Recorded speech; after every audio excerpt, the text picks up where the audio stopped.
Jack Cocciarella is a progressive political commentator, my good friend, and he has over 1.4 million YouTube subscribers, and he joins me today on iHub News. Jack, how are you? I'm fantastic. I'm better to be back in person. This is great. We're doing it in the studio. New York City, baby. All right, let's talk about this. First up, Amazon is going to reboot The Apprentice with, the sons of Donald Trump, Dumb and Dumber. The fail sons. With Dumb. Yeah.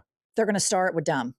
I don't know how the show is going to go if the people who are on it don't also have access to the Pentagon, and that is how they've been able to secure contracts for their businesses. Is it going to be like the Grift Apprentice? Don Jr. sits on the board as an advisor to both Kalshi and Polymarket. I talk about all the time these two like illegal casinos on your phone, these prediction and betting markets, and he does so on both these competitors because they're trying to deregulate the whole industry. Because his daddy's the president. That's it. There is no expertise that Don Jr. brings. It's like Jared Kushner, how the Saudis gave him all that money to run his little firm. And they said, this is under the condition that you're not allowed to touch it and do anything with it because you're a fucking idiot. And everybody knows that. How is the show even going to go? Like, what advice is he going to instill with anyone? It's just, it's insane. And let's just discuss the fact that this is another Jeff Bezos bend over. Yeah. I have never, could you imagine being that rich and all you do is bend over for Donald Trump and his dumbass son? There's got to be part of it like these people maybe do have a humiliation kink. Like yesterday, Hegseth was when he was just getting grilled. I know he's trying to do like the audience of one thing. Oh, I'm laughing at what the Democrats are saying about me because, dear leaders watching. But there is some part of it where everyone's drunk. Everyone's a cuck. Kash Patel, his girlfriend was cheating on him at the White House Correspondents' Dinner. Wait, she was, but my favorite tweet of all time is when Kash Patel tweeted that Alexis is a country music sensation. A superstar. And she has done more for America than most Americans in 10 lifetimes. Really? She's a super patriot. Do you think she's more patriotic than you? She has to be. Her Kash Patel, but I think her patriotism is going to end when Donald Trump fires Kash and she no longer has private jets and designated drivers. All the fun. Have you ever heard one of her songs? No, never. I probably should have brought an example. It's probably like, I've been something with a whiskey and my dog in the truck. And I don't know. Can I date Kash Patel now? Is that all it took? Or do I have to join Mossad too? Is that part of the arrangement? Oh, probably. I think okay. it's for them. Moving along. Trump Truth Social post popped up today. Pop this up. Anybody running for president or vice president should. You want me to do the voice? Yeah, do it. Quite frankly, anybody running for president or vice president they need to be forced to take a cognitive examination prior to entering the race. By doing so, we wouldn't be surprised if people like Barack Hussein Obama or sleepy, he's so sleepy, quite frankly, Joe Biden getting elected. Why would that be in quotes and capitalized? Our country would be, what does quotes and capitalized mean? Our country would be a much better place. I took the exam 3 times during my three terms. Quote, exclamation point, caps lock. What does that mean? What is that supposed to imply? Should I read that differently? My 3 times as president. So that's nice. He forgot that he wasn't president. Okay. And I also love when they do this to distract. Sorry, little pivot real quick. I love when he's like, Joe Biden fucked everything up and it's his problem. But I was also president somehow during that term. Because if he was president when Joe Biden was screwing everything up, how is it his fault? But Donald Trump said he took 3 cognitive exams. We're back into it. Terms as president and aced it all 3 times. An achievement that even on a single exam, according to the doctors, the great doctors, has rarely been done before. President Donald J. Trump in the studio. You got Trump in the studio. That's nice. It's very nice. And here is, I'll do my Melania. Here is the cognitive test that Donald took. Please pop this up, Kylie. As you can see, Donald is unifier and very high IQ.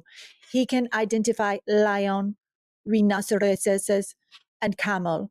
My husband is very high IQ and he is unifier and he can also grab my pussy because very famous. Husband? We're out of control. I mean, here's what I think, Jack. Do you think it's a little bit of a shot at JD? Do you think he wants, so this was the first time that Donald Trump did this. I think it was in January, because I have 2 thoughts on this exam. The first time that Donald Trump did this was in January, when there was a bit of a break with Vance on our first war. Actually, I guess our second of the 3. There's been lots of wars. It's hard to keep track of all of them. But there was not to mention all that he's solved. All that he's fixed. I was up, I think it's 10 now. Oh yeah. Quite frankly, Melania, it's 10. But this was in January when there were some rumblings about maybe Vance isn't happy. And it was the same time where Trump was asking room full of donors in Doral, like, do you like Vance or do you like Rubio? He then said, I think everyone, president and vice president, should have to take a cognitive test. And to me, that was, I need JD to do it so it's not as weird that I keep taking them. Like, he was asking Vance, like, I'm going to say this publicly. You need to go take a cognitive test so we can set it as precedent. This is my conspiracy, because he's like, I'm going to have to keep taking these and it's going to leak out that they keep giving them to me. And this is not a happy test, right? If you have to identify the lions, tigers, and bears, this is not a happy test. This is like, should grandpa still have his keys? Like, is he allowed to like go to the grocery store by himself? Because he might say like some slurs. Like that's the type of, no, like that is the type of test that this is. And he paints it as like, what an achievement. And I'm sorry, I have such a great brain and we love my brain. But that's what it is. So I think he wants Vance to take it, is what this is. Okay, here's my theory. I think that one night when he was all amped up on Twitter, back when he was on Twitter a long time ago, he got one of those ads. It was like, take IQ test. Yeah, so he took the IQ test and it comes back really low. And I think he's been reeling and unraveling since then. And in Trump 1.0 is when he took the first cognitive test, because he did man, woman, camera, TV. I can't believe you could remember that. That's impressive. I know, sharp as a tack. It takes some work. Steel traps right here, baby. And so I think he's been taking cognitive exams and IQ tests ad nauseum. And I think he fails them because we are in his deathbed confession era, where he is telling us, he's talking about how attractive he finds men all the time. He's talking about, the truth is, I really like good-looking guys out there. I really like to hang out with losers. He's really letting it all hang out. And I think that he cannot pass the cognitive exam. And I think he has a double-digit IQ. That's my working theory. I also think that like he is so aware, and he said that, and he's been saying this, like the deathbed confession is the right way to frame it. He said Melania, like obviously he's not going to live for another 40 years. He's like said to Melania, oh, we're not going to break the 65-year marriage record.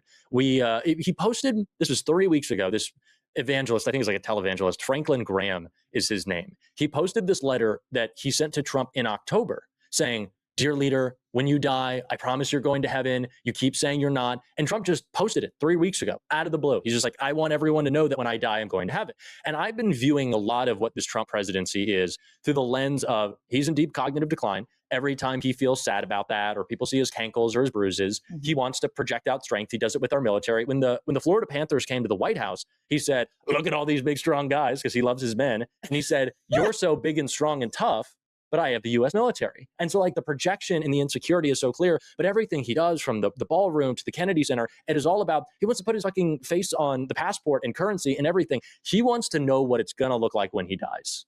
I think it's true. And that is shaping most of what he does. Which makes he wants you to get think, a feeling for it. Like there's some diagnosis out there. Remember Yes, when he was like 100%. AWOL, like 5 or 6 days, and he comes out and then we have the droopy mouth.